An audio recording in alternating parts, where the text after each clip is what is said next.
Nós estamos terminando hoje nossa série Here I Am, Eis-me aqui, e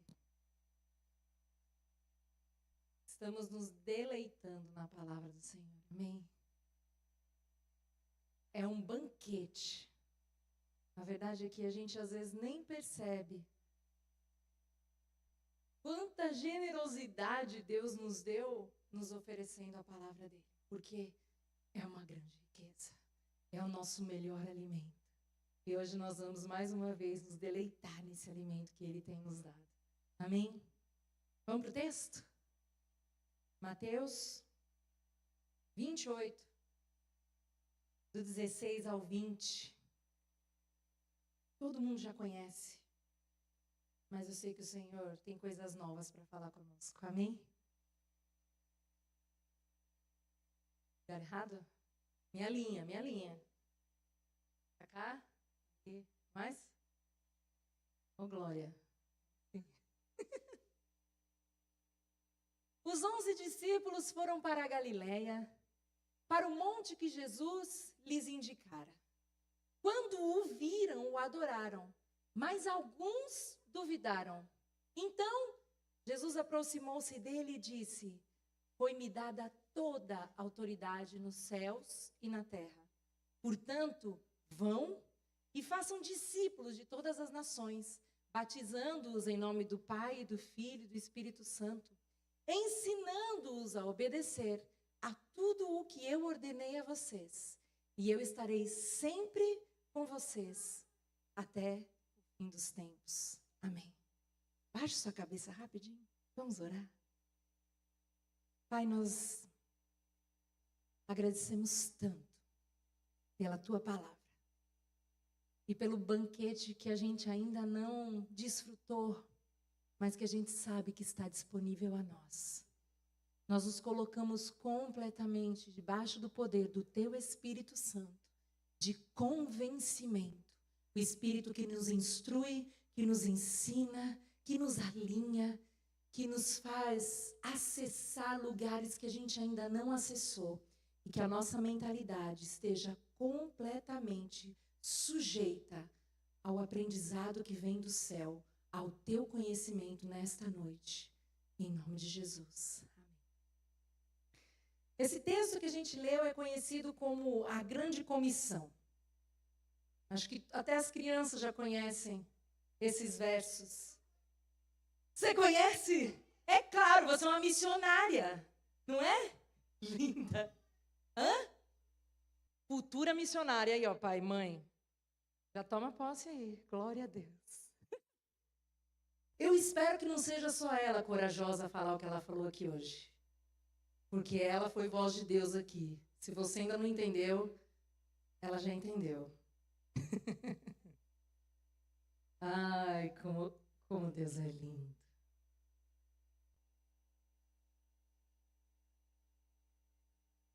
Jesus foi com seus discípulos para Galileia. Chegando lá, ele lhes deu uma instrução, uma missão, uma tarefa, uma incumbência. E nós já estamos acostumados a ouvir aqui, em família, o termo Imago Dei. Mas hoje eu queria lembrar a todos nós sobre a Missio Dei. Missio Dei é a missão de Deus. E a missão de Deus, ela não é exclusiva de um grupo de pessoas. A Missio Dei, a missão de Deus, ela é para todo discípulo. A primeira informação que aparece nesse texto, se puder colocar de novo, lá no primeiro verso, é que... Não, do segundo, desculpa. Não, terceiro. Aí. Jesus diz assim para eles: Foi-me dada toda a autoridade nos céus e na terra.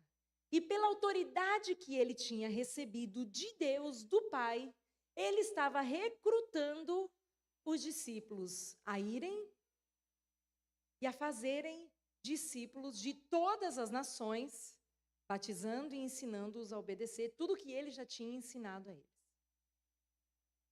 Eu queria refletir com vocês sobre o significado da palavra discípulo. A palavra vem do termo hebraico talmide.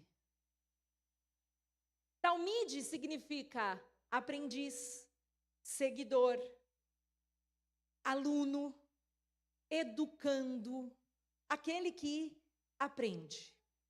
Mas mais do que isso, talmide significa que é uma pessoa que está sedenta por aprender, por seguir aquilo que está aprendendo, por reproduzir o que está vendo na vida do mestre.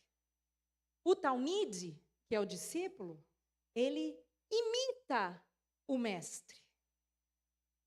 Talmidim é o plural de discípulo. Então, talmidim significa discípulos. Então, quando a gente vai para o original disso que foi escrito, o que ele está dizendo é: vocês são os meus talmidim. E quem é o mestre na cultura judaica?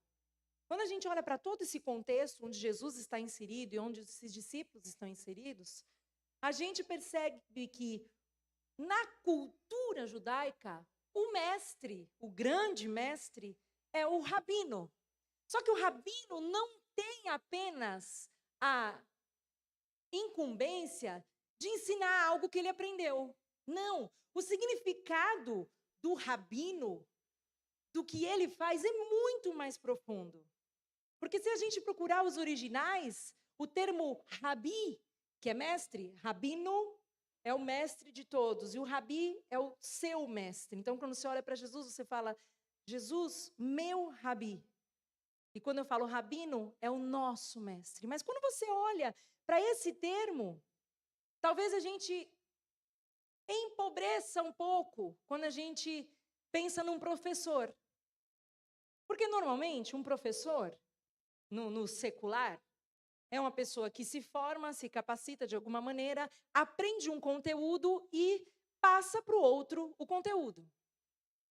O que está acontecendo aqui é diferente, porque o rabino era uma pessoa tão capacitada que ele não apenas passava um conteúdo para os seus talmidim, mas ele vivia uma vida completamente reta a fim de ensinar os talmidim.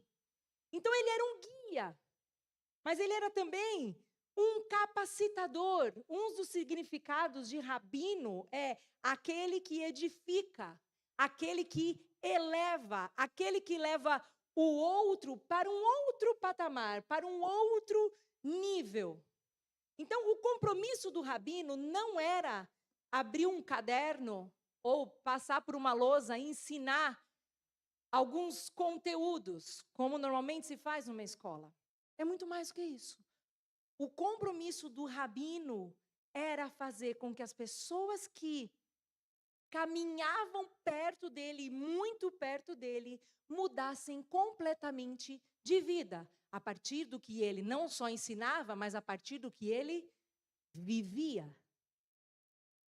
Então, o discípulo não é aquele que está ouvindo uma instrução e anotando num caderno para, em algum momento, buscar lá, saber o que estava acontecendo, não. O talmide, o discípulo, era aquele que caminhava tão perto daquele mestre que ele ia retendo aquilo tudo como estilo de vida. E, se a gente for olhar para a cultura, todos os meninos queriam ser talmide. Todo pai sonhava em ter um filho talmide, porque o filho talmide que crescesse nesse ambiente e fosse passando pelos estágios de aprendizado, ele poderia ter a chance de, em algum momento, se tornar também um rabino. E o rabino é um dos caras mais respeitados naquele contexto. Então, um menino que era talmide já tinha uma posição muito privilegiada, porque ele era um aspirante a rabino. E aí, quando a gente estuda um pouquinho mais a gente sabe que nesse caminho de aprendizado do Talmud com o rabino, existiam alguns estágios. O primeiro estágio nessa escola de Talmidim, então vocês lembram, Talmide é o menino que estuda, Talmidim, os meninos, os discípulos. O primeiro estágio é o Beit Sefer, que significa casa do livro. Então, nesse primeiro estágio, meninos de 6 a 10 anos de idade eram como se fossem alfabetizados na Torá. Então, no final desse período, nesses 4 anos, eles já sabiam a Torá decorada. Então, era muito aprendizado. Mas lembrem-se, não era apenas um aprendizado de lousa, era um aprendizado de vida. Os meninos que se destacavam nesse primeiro estágio, que é Beit Sefer, passavam para um outro estágio, chamado Beit Talmud. Os meninos do Beit Talmud participavam dessa casa do aprender. Então, primeiro a casa do livro, depois a casa do aprender. Os meninos de 10 a 14 anos. Então, esses meninos de 10 a 14 anos aprendiam, já sabiam toda a Torá de cor, e houve uma seleção. Lembra que nem todo mundo que participou lá da casa do livro veio para saber Talmud aqui, para a casa do aprender. Alguns não passaram, não. Mas esses meninos aqui aprendiam o Antigo Testamento e decoravam o Antigo Testamento. Os meninos que se destacavam neste estágio aqui passavam para um outro estágio chamado Beit Midrash, que é casa do estudo. E ali, esses meninos mais destacados, selecionados, dos 14 aos 30 anos, estudavam ainda mais perto do rabino. Pouquíssimos chegavam nesse estágio. Porque o alvo não era aprender sobre algo. O alvo era se tornar como o mestre. E aí a gente já consegue pensar um pouquinho sobre a nossa caminhada. O alvo não é saber sobre. O nosso alvo é se tornar alguém como.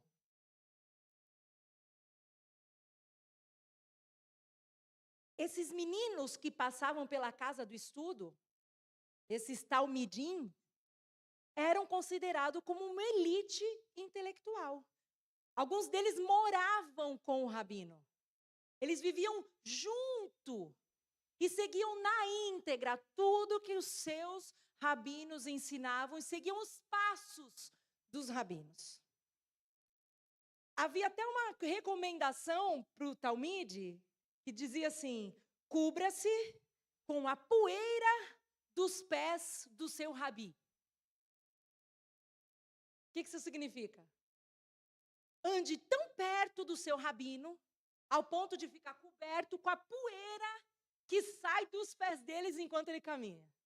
Então o rabino estava lá, porque terra, areia, caminhando, e ele tinha que estar tão perto que ele tinha que estar coberto com a poeira dos pés do rabino. E você sabe qual que era o maior sonho de um talmide? O maior sonho de um discípulo do rabi era ouvir o seguinte: olha o seguinte, você foi selecionado para me seguir. Siga-me.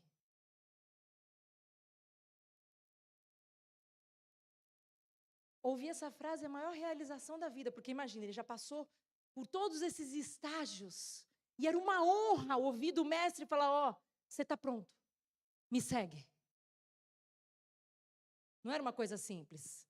Vamos lembrar que houve uma grande seleção.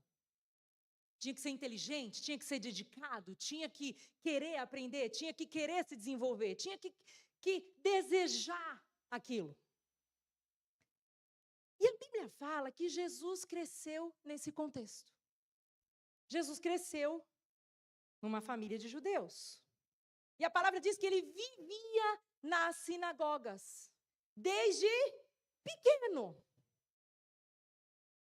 Ele ouvia, claro, ele foi ensinado, claro, mas a palavra diz que ele, desde pequeno, ensinava nas sinagogas. E por que Jesus ensinava nas sinagogas? Porque além de crescer nesse contexto, nessa cultura, de estar sempre em contato com tudo isso, Jesus tinha uma coisa diferente, que se chama revelação divina. Ele era diferente. Vamos ler? Vamos ler lá em Lucas 2, do 39 até o 49. Olha que demais o que está escrito aí. Depois de terem feito tudo o que era exigido pela lei do Senhor, voltaram para sua própria cidade, Nazaré, na Galileia. O menino, Jesus, crescia e se fortalecia, enchendo-se de sabedoria. E a graça de Deus estava sobre ele. Todos os anos, seus pais iam a Jerusalém para a festa da Páscoa. Quando ele completou 12 anos de idade, eles subiram à festa conforme o costume. Terminada a festa, voltando seus pais para casa, o menino Jesus ficou em Jerusalém sem que eles soubessem. Pensando que ele estava entre os companheiros de viagem, caminharam o dia todo. Sabe aquela viagem que você está indo com uma galera de amigo? E aí a gente para no restaurante? Aí no restaurante a menininha fala assim, mãe, eu vou com ele. Mãe, acontece direto com a gente. É o seguinte, tá com um monte de amigos, fala assim, não, mas aí eu fico assim, mas peraí, a Chloe tá com alguém? A Chloe tá com você? Essa semana mesmo aconteceu, eu falei, a Chloe tá com alguém? Porque uma hora estava no carro de um, outra hora... Eu acho que aconteceu mais ou menos isso. Eles estavam lá, o grupo de amigos, todo mundo subindo, daqui a pouco pensando assim, ó, Jesus está ali no grupinho de alguém. Não estava. Então, pensando que ele estava entre os companheiros de viagem, caminharam o dia todo. Então, começaram a procurá-lo entre os parentes e conhecidos. Não o encontrando, voltaram para Jerusalém para procurá-lo. E aí, depois de 3 dias, imagina o desespero de Maria. Maria, imagina. Aquela que ouviu o anjo falar para ela o seguinte, você vai gerar o Filho de Deus. Estou te dando aí a oportunidade pelo Espírito de gerar o meu filho. E de repente, você gera, dá tudo certo, Jesus cresce, ele é maravilhoso. Daqui a pouco você perdeu. Imagina o desespero dessa mulher, dessa mãe. Quem é mãe sabe. Depois de 3 dias, eu imagino que de muito desespero, porque perder Jesus deve ser uma coisa muito ruim, né? Perder Jesus. Será que você já perdeu Jesus? Será que na tua caminhada você perdeu Jesus? Você foi tão empolgado com a viagem? Você estava tão feliz com tudo aquilo? Você estava caminhando e estava com aquele ativismo, com aquele, não, vamos fazer, vamos subir, vamos. E de repente você fala, perdi Jesus. Se eu perco Jesus, perde todo sentido. Aí eu volto. Se eu perdi Jesus, eu tenho que parar, pensar, deixa eu ver onde é que foi que eu perdi Jesus. Preciso voltar, porque sem Ele, não vale a pena.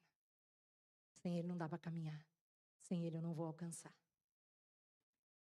Voltaram para lá. Depois de 3 dias, o encontraram no templo, sentado entre os mestres, ouvindo-os e fazendo-lhes perguntas. Mas aí, olha o que acontecia com ele. Ele fazia pergunta. Todos os que o ouviam ficavam maravilhados com o seu entendimento e as suas respostas. Então, o que quer dizer? Que ele ouvia, perguntava, mas a maneira dele entender era diferenciada. E a maneira que ele reagia àquilo era diferente, era cheia de revelação. Quando seus pais o viram, ficaram perplexos. Sua mãe lhe disse, filho, por que você nos fez isso? Seu pai e eu estávamos aflitos à sua procura. Ele perguntou, por que vocês estavam me procurando? Não sabiam que eu devia estar na casa do meu pai? Na minha versão diz assim, por que vocês estavam me procurando? Não sabiam que eu devo estar envolvido nos assuntos de meu pai? Jesus foi chamado rabino. Aliás, Jesus foi o maior rabi. Ele foi chamado de mestre muitas vezes. Vamos para o texto, João 1, 49 ao 51. João 1, nós vamos ler do 49 até o 51. Não, só tem o 49 aí? Tá bom. Então Natanael declarou: Mestre, tu és o Filho de Deus, tu és o Rei de Israel. Essa palavra mestre é Rabi. Lucas 20, do 39 ao 40. Olha o que está dizendo aí também. Alguns dos mestres da lei, alguns dos mestres disseram: respondeste bem, mestre. E ninguém mais ousava fazer-lhe perguntas. Mais um, João 20, 16. Olha o que está dizendo aí. Que tremendo. Maria, disse Jesus. Ou Jesus lhe disse, Maria. Então, voltando-se para ele, Maria exclamou em aramaico, Rabone, que significa mestre. Há muitas evidências de que Jesus era o maior dos mestres. Uma das evidências que a gente vê é a maneira dele ensinar. Vocês lembram-se quando os discípulos conversavam com ele e ele falava, alguém perguntava alguma coisa para ele e ele respondia com uma pergunta? Isso era prática de rabinos. A sua didática, as suas parábolas, tudo isso eram características de um rabino. Mas ele era o maior de todos. Ele era o mais erudito, e ele era o mais cheio de autoridade. Ele era o rabino cheio de verdade. Quando a gente olha para os rabinos e para aquela história dos estágios da escola, a gente sabia que existia o quê? Uma seleção. Então, quem passava pela seleção era participante. Era chamado para seguir. Jesus fazia o contrário. Apesar de ser rabino, apesar de usar a linguagem dos rabinos, Jesus escolheu os improváveis. Jesus não escolheu a elite. Jesus escolheu os improváveis. Jesus me escolheu. Jesus te escolheu. E olhando para esse contexto aqui, da chamada para seguirmos, será que a gente consegue valorizar um pouquinho mais quando ele chega em nós e nos diz, siga-me, me siga. Olha o privilégio que nós temos, porque apesar de sermos simples, incapacitados, improváveis, ele nos chamou e nos disse, siga-me. Vamos ver como é que ele chamou os discípulos aqui? Marcos 1, o 16 e o 17. Olha o que está dizendo. Olha o que está dizendo. O que ele fez? Andando à beira do mar da Galileia. Pensa num rabino. Pensa num mestre. Pensa no cara. Porque Jesus era o cara. E aí ele está andando ali no mar da Galileia. Jesus viu Simão e seu irmão André lançando redes ao mar, pois eram pescadores. Se eles eram pescadores, significa que eles não tinham passado na escola do Rabi. Porque quem passava pela escola do Rabi era separado como elite e ficava ali sendo formado rabino, sim ou não? Esses caras que tinham virado pescadores, eles já tinham sido excluídos desse lugar. Aí passa Jesus, o mestre dos mestres, olha para os pescadores e diz, sigam-me, eu os farei pescadores de homens. Eu não sei o quanto você se sente improvável. Eu não sei o quanto você se sente limitado. Eu não sei o quanto você acha que não sabe, ou que você acha que não pode, ou que você acha que não é capacitado. Eu queria te dizer, Jesus te chamou, Ele te viu, Ele te escolheu, Ele te elegeu, e Ele lhe disse, não é por você não, mas pela autoridade que eu tenho, eu te chamo, eu te capacito, e eu te faço caminhar como mestre. Ah, Ioná, mas eu sou muito improvável, você não sabe onde eu nasci. Jesus sabe. Ah, Ioná, mas eu nunca estudei. Não importa, Jesus te chamou. Ah, Ioná, mas eu não mereço, eu também não mereço, eu não mereço nada. O que a gente merece é morte, separação.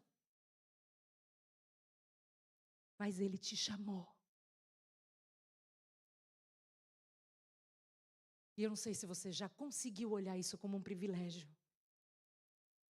Mas quando Jesus nos chama, Ele nos dá um outro sentido para a nossa vida. A vida já não tem mais o sentido que o mundo dá. A tua vida não pode ter o sentido que o mundo te ensinou. Porque no mundo você precisa ser suficiente. No mundo você precisa de um currículo. No mundo você precisa de um diploma. No mundo você precisa de experiência. E no reino a única experiência que você precisa ter é a tua experiência pessoal com Ele, é o novo nascimento. Se encontrou, morreu para você, nasceu de novo, está pronto. Os discípulos de Jesus não eram suficientes para ser talmidim. Mas Jesus quebrou o protocolo e disse a eles: sigam-me, sigam-me. E o que a voz de Deus diz para você hoje é: siga-me, siga-me, siga-me. E não é um siga-me olhando para uma lousa de coisas que você precisa aprender para saber escrever. É o siga-me para andar tão perto dele, de pegar a poeira da areia, a poeira de toda aquela areia e se cobrir com tudo aquilo, para ser quem ele te chamou para ser. Marcos 3, do 13 ao 15, olha o que ele vai dizer para os 12 lá, porque ele chamou os 12, olha o que ele vai dizer para eles. Jesus subiu a um monte e chamou a si aqueles que ele quis, os quais vieram para junto dele. Escolheu 12, designando-os para apóstolos, para que estivessem com ele e os enviasse a pregar. E tivessem o quê? Autoridade para expulsar demônios. Jesus os chamou e Jesus os deu autoridade, mas isso não foi para o talmidim de lá, foi para você também. Você se sente com a autoridade de Deus aí? Vocês imaginam esses pescadores, não só pescadores, mas outros profissionais, sabendo que eles já tinham sido excluídos lá da escola do Rabi. Os excluídos, imagina os excluídos, olhando para o maior dos rabinos, ouvindo a voz dele e dizendo, e recebendo uma tarefa, uma missão. Devia ser difícil demais. Olhar para a perfeição de Cristo e pensar assim: peraí, ele está me chamando, eu acho que ele não sabe quem eu sou. Talvez ele não saiba de quem eu sou filho. Talvez ele não sabe que eu nasci num lugar muito, muito simples e não tenho letra nenhuma. Eu não tenho conhecimento, eu não sei nada. Porque o rabino deles era cheio de perfeição. O rabino dos outros era cheio de conhecimento. E era, sim, pessoas muito capacitadas, mas ele não era cheio de perfeição. O rabino dos talmidim, dos discípulos, Jesus era um rabino cheio de perfeição, cheio de autoridade. E vocês imaginam eles olhando para ele pensando assim: eu nunca serei como ele. Aí ele chama e fala assim: não, você não está entendendo.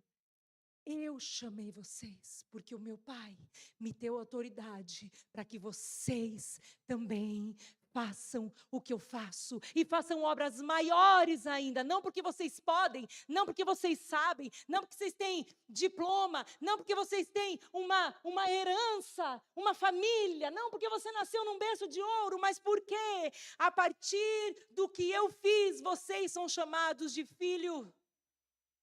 E filho carrega no DNA a herança. Não é sobre um certificado, é sobre uma herança. mas precisa nascer de novo. Em João 1, o 12 e o 13, olha o que está dizendo. João 1, 12 e 13. Contudo, aos que o receberam, aos que creram em seu nome, deu-lhes o direito de se tornarem, o quê? Filhos de Deus, os quais não nasceram por uma descendência natural, nem pela vontade da carne, nem pela vontade de algum homem, mas nasceram de Deus. E vocês sabem quem são os que creram? Os que creram não são os que acreditaram no que Jesus fez, no que Jesus viveu. Os que creram e os que creem são aqueles que tomam posse do efeito do que ele fez neles mesmos. Isso é fé. Fé não é acreditar que Jesus fez. Fé é crer que por causa do que ele fez, você é capacitado a ser também. Isso é fé. Que tipo de fé a gente está vivendo? Porque acreditar em algo que alguém fez é muito fácil. A gente pode olhar para inúmeros homens, inúmeras mulheres que fizeram coisas incríveis. Mas a fé não é sobre o que o outro fez. A fé em Deus é crer que o que Cristo fez nos capacita a ser o que Ele nos chamou para ser. E é muito poderoso. Porque por causa disso nós somos empoderados, capacitados, filhos. E se Jesus fizesse essa pergunta para você hoje, siga-me, você seria capaz de responder, here I am, eis-me aqui. Qual seria a sua resposta? Porque a resposta que ele espera, é independente de qualquer coisa, é, Senhor, é o seguinte, eu não estou entendendo muito, porque eu não me sinto capaz. Quando eu olho para ti, eu não me sinto capaz, mas eu creio. Porque se o Senhor está dizendo, eu creio. Se o Senhor está falando, eu sei que o Senhor fala com a autoridade de filho. Então, porque a partir do que o Senhor fala, da autoridade que o Senhor fala para mim, eu creio, eu recebo e eis-me aqui.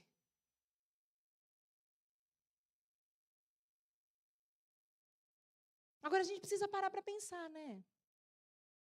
Por quê? Eu diria, eis-me aqui. Tem 4 perguntas que eu quero fazer aqui para vocês. A primeira é, por quê eu responderia eis-me aqui? Será que vale a pena? A segunda, para quem eu diria eis-me aqui? Terceira, onde eu iria se eu respondesse eis-me aqui? E quando eu teria que ir? A primeira pergunta é por quê? E a resposta é, porque nós fomos feitos para isso. A nossa identidade de filho nos capacitou para isso. A nossa identidade de filho nos imputou uma essência para que a gente possa expressar quem ele é. Então, quando eu pergunto, por que eu responderia eis-me aqui? É porque simplesmente foi para isso que você foi feito. E você não pode correr o risco de passar a sua existência aqui na terra sem cumprir o que ele te chamou para fazer. A nossa essência é manifestar a natureza dele. Porque quem é imagodei, cumpre a missio dei. Você foi chamado para anunciar as boas novas, a boa notícia, a libertação. A nossa missão é adorar. E adorar não num palco. Não é sobre palco. Não é sobre performance. É sobre vida. Adoração não é algo que você faz esporadicamente. Adoração é a tua vida. Então, por quê? Respondes-me aqui, porque nós somos todos missionários.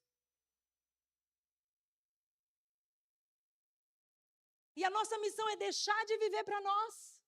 Porque se a gente seguir lá na leitura dos pescadores, a Bíblia fala assim, e eles deixaram tudo para seguir a Jesus. Você está disposto? Porque quando eu digo, sim, eis-me aqui, eu estou me comprometendo. Sim, eu entendi o tamanho dessa missão. Eu entendi o propósito dessa missão e sim, eu estou pronta a deixar tudo. A deixar o meu eu, deixar meu orgulho, deixar tudo para viver a vontade de Deus. Porque essa é a vontade de Deus. E a minha pergunta é, você tem vivido para manifestar quem Ele é? Ou você tem vivido para manifestar quem você é? Vou repetir. Você tem vivido todos os dias nessa terra para manifestar quem Deus é, ou você está vivendo nessa terra para manifestar quem você é, para provar para os outros quem você é, para provar que você pode, para provar que você faz, para provar que você conquista. Eu queria te dizer, não cabe na dinâmica do reino, manifestar quem você é, não está no plano. Você foi gerado em Deus para manifestar quem Ele é. E quando você diz, eis-me aqui, você topou expressar quem Ele é através da tua vida. Esse é o porquê. Para quem? Para quem nós fazemos isso? Para Ele, para a glória dEle. Porque tudo dEle, por Ele e para Ele. Romanos 11:36 diz assim, pois dEle, por Ele, para Ele são todas as coisas. Então a gente lembra para quem que a gente vive, para quem que a gente se move. E aí quando a gente entende a quem a gente está servindo, a gente fecha brechas da paralisação. Sabe por quê? Quando a gente se confunde na nossa atividade e a gente acha que a gente está servindo alguém humano, a gente corre grandes riscos de paralisar, de se frustrar, de desanimar, de morrer. De se fechar num quarto e dizer, daqui eu não saio, eu não tenho mais nada o que fazer. Se você está fazendo o que você faz para cumprir expectativas humanas, para agradar alguém, para provar algo para alguém, eu queria te dizer, sai daí. Porque a única coisa que você vai encontrar é frustração, dor. E você vai desistir. Se você não souber a quem você está seguindo, você vai desistir. Agora, quando você sabe de quem você é e para quem você está fazendo o que você está fazendo, pode vir o que for, você não para. Você avança. Você serve, você faz, você adora, você se levanta, você caminha, você é cheio de força, de alegria. Para quem você tem feito? Para quem você tem feito o que você faz? Porque é para Ele, tem que ser para Ele. Quando Ele diz, siga-me, Ele está dizendo, o negócio é comigo. Aqui sou eu e você. E você vai servir os outros. É óbvio, porque na dinâmica do reino, a gente serve a Deus servindo o outro. A gente ama a Deus amando o outro. Mas a gente sabe exatamente para quem a gente está fazendo. Uma terceira pergunta é, onde? Existe muita confusão quando a gente olha para esse onde. Porque muita gente, quando olha para missões, para campo missionário, acha que não é capaz porque teria que se mudar de um lugar para o outro. E sim, Deus envia pessoas, Deus arranca pessoas de lugares para mover para outras nações. A Bíblia fala sobre isso. Ele enche pessoas com o Espírito Santo dele e move essas pessoas. Quando elas estão cheias do Espírito, ela move essas pessoas, tira essas pessoas da zona de conforto, faz elas abrirem mão de toda estabilidade da família, de estabilidade financeira, seja o que for. Ele arranca pessoas de um lugar e move pessoas para outros. Isso é real, isso é bíblico, é verdadeiro. Nós vivemos isso. Né? Há 10 anos atrás, aliás, seguinte, há 20 anos atrás, o Senhor nos moveu de um lugar para o outro. Falou conosco claramente que nós precisaríamos abrir mão da nossa zona de conforto, eu e minha família, estou dizendo. E nós precisamos nos mover, uma bebê, o que a gente já tinha construído como casal, como família, nós deixamos para trás. Para morar num lugar muito mais simples, para depender completamente do Senhor. Quase 20 anos atrás. Há 10 anos atrás, o Senhor nos arrancou de uma outra zona de conforto em todos os sentidos. Em todos os sentidos. Abrimos mão de emprego, abrimos mão de estabilidade financeira, abrimos mão de família, abrimos mão de posições, abrimos mão de tudo. E o Senhor nos arrancou para vir para cá. O Senhor se manifestou de diversas maneiras. Uma hora eu posso sentar com vocês para falar sobre isso. O Senhor falou muito conosco, nos deu muitos sinais, muitas direções, porque não é simples você abrir mão de tudo, de repente. Mas o Senhor falou claramente com a gente. E nós nos movemos. Então, nós somos exemplo vivo de que Deus, sim, tira pessoas de lugares e planta elas em outros lugares. Acontece que isso não vai acontecer com todo mundo.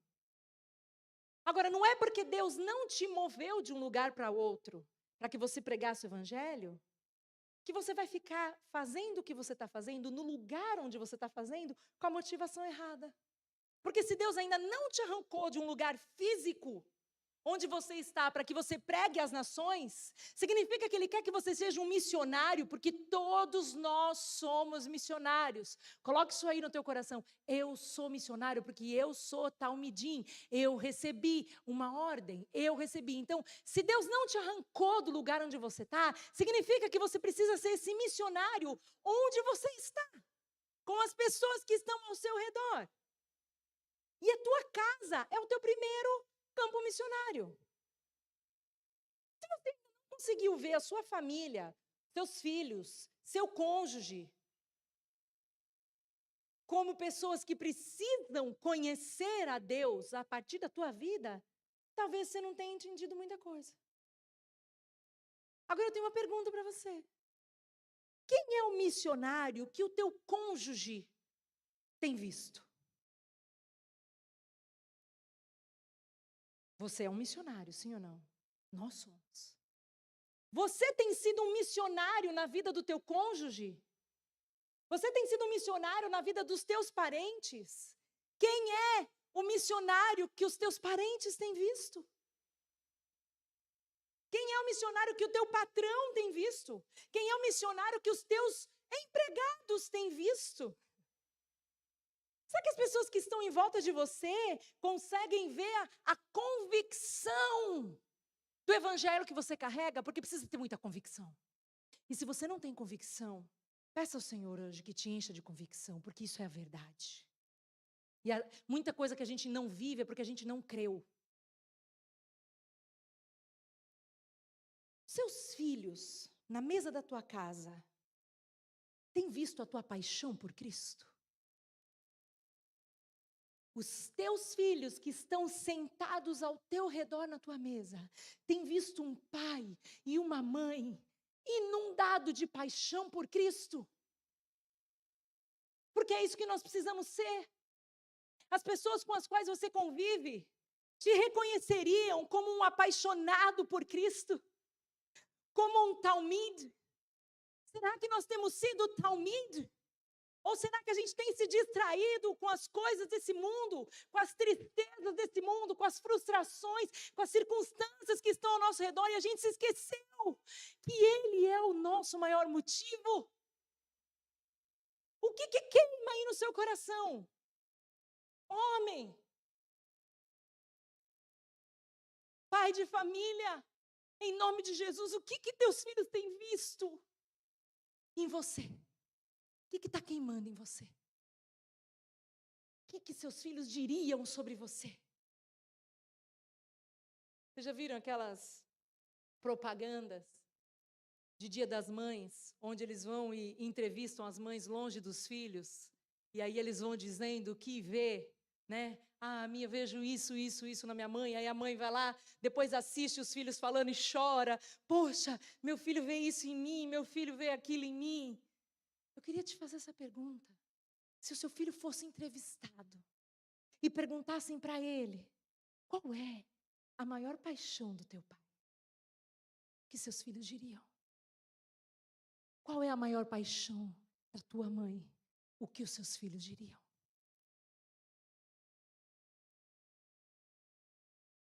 Porque se a gente não está conseguindo expressar isso, talvez isso não esteja acontecendo dentro de nós, porque a gente só expressa que a gente vive aqui dentro. E é meio fora, né, do mundo. É meio fora do normal, né?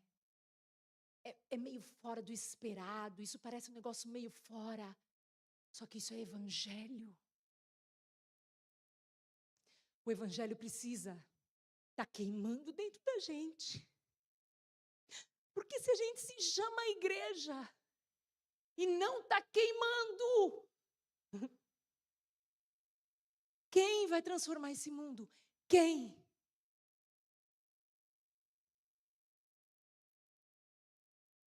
O que tem te distraído disso? O que tem roubado o teu foco? O que tem roubado a tua atenção? Como têm sido as tuas conversas na mesa com os teus? Na tua roda de amigos? Que tipo de conversa está fluindo?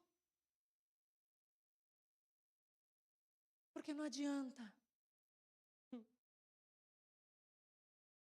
Se você não estiver queimando por Cristo, você nunca será capaz de dizer, eis-me aqui. E por último, a pergunta é, então nós fizemos algumas perguntas, né? Por quê? Para quem? Onde? E a última pergunta é, quando? 1 Coríntios 9, do 16 ao 19. Quero ler com vocês. Contudo, quando prego o evangelho, não posso me orgulhar, pois me é imposta a necessidade de pregar. Ai de mim se não pregar o evangelho. Porque se prego de livre vontade, tenho recompensa. Contudo, como prego por obrigação, estou simplesmente cumprindo uma incumbência a mim confiada. Qual é, pois, a minha recompensa?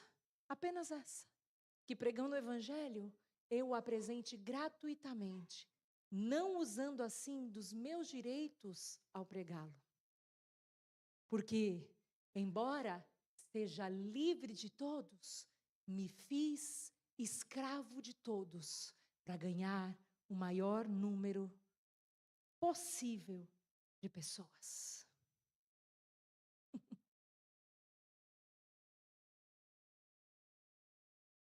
Sabe quem não pode viver isso?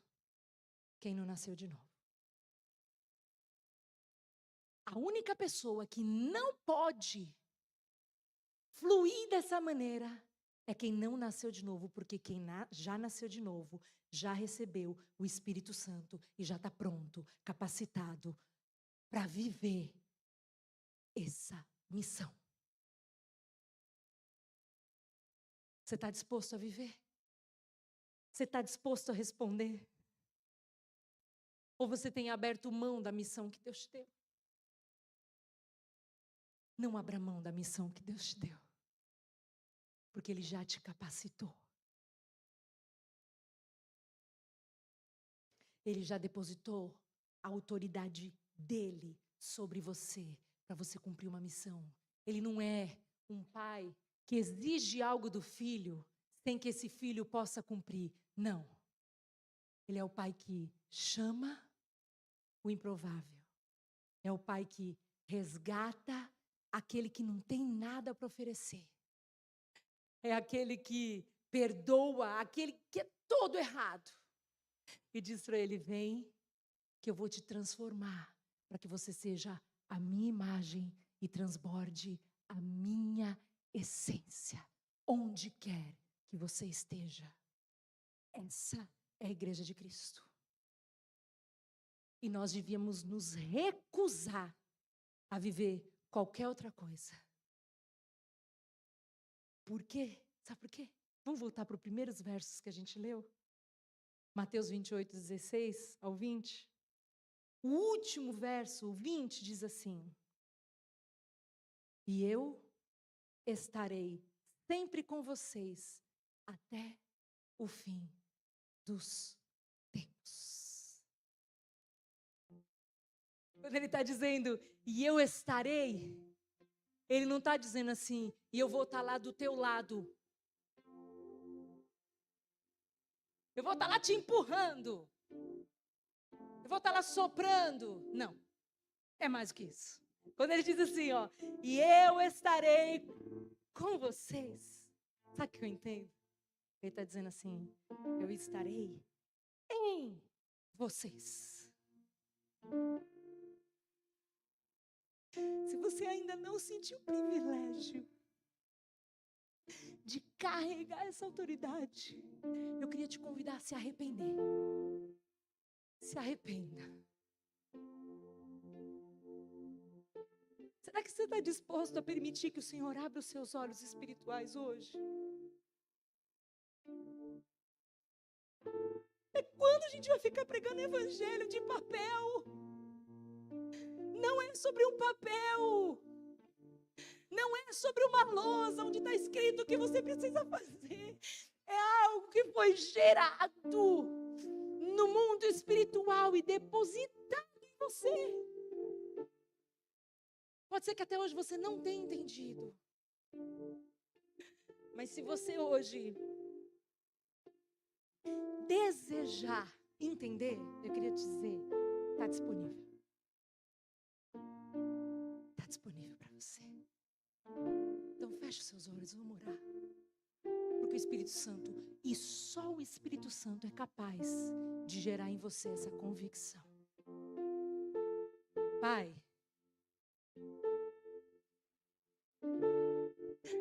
nós ouvimos a tua voz hoje dizendo para nós: siga-me, siga-me.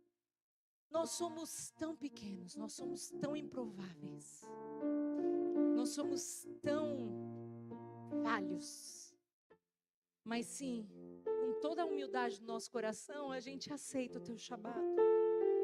E se existe alguém aqui que ainda não entendeu, eu declaro em nome de Jesus, pelo poder do Espírito Santo, que todos nós possamos entender que nós fomos chamados,